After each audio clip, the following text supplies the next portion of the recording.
One of the more interesting political movements in the state is the one born from the election of Donald Trump to the White House. It's called CalExit, a plan to have California break off from the rest of the United States. Shankar is the vice president of the California Freedom Coalition, the folks behind this effort at secession. Thanks very much for joining us. Thank you for having me. So tell us, what's the strategy here? The strategy is to let the U.S. federal government know that California has been undermined by their efforts, and we want a stronger voice in our federal government, and it's just been denied constantly over and over again through taxes, through legislation, that if things don't start to changing, we want to become independent.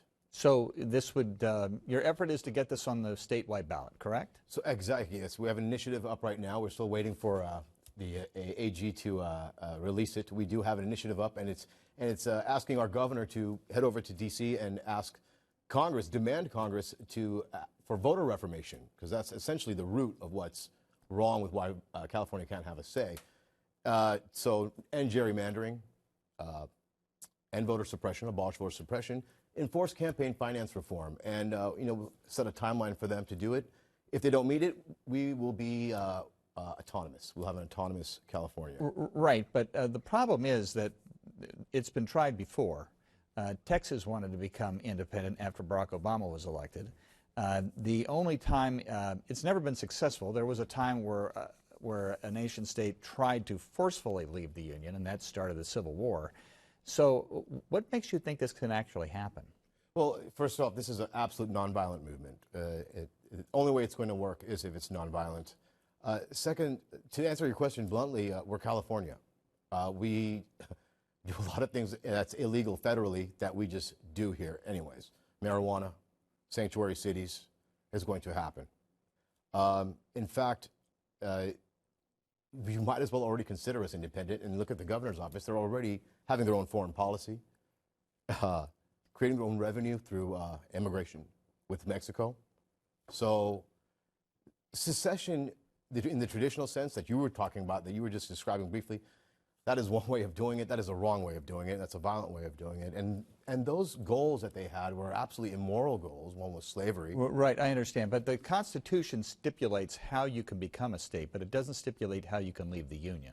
Correct. So do you not have to get the governor to go to the National Congress, that is in Washington, and ask them for a constitutional amendment that then has to be ratified in order for California to be for autonomy? Yes. No.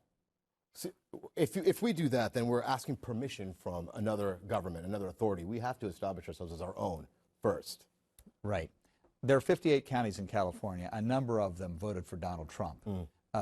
Based on the fact that you believe that California should separate from a government that they don't agree with, should those counties be allowed to separate from California? Certainly. I mean, we can't, if they want to separate and be on their own, of course, they have that choice and they have the right to. We can't say they cannot. After we just did, it would be quite contradictory. But of course, if they want to, they can. Can they survive economically? I hope so, but it wouldn't look too good for those counties. Where is the financial support coming from for your campaign? Californians, 100%. How close are you getting this on the ballot? So this is the second run that we're going to. So we haven't even got the okay from the AG yet. When he does release it, with looking at probably around 500,000 signatures.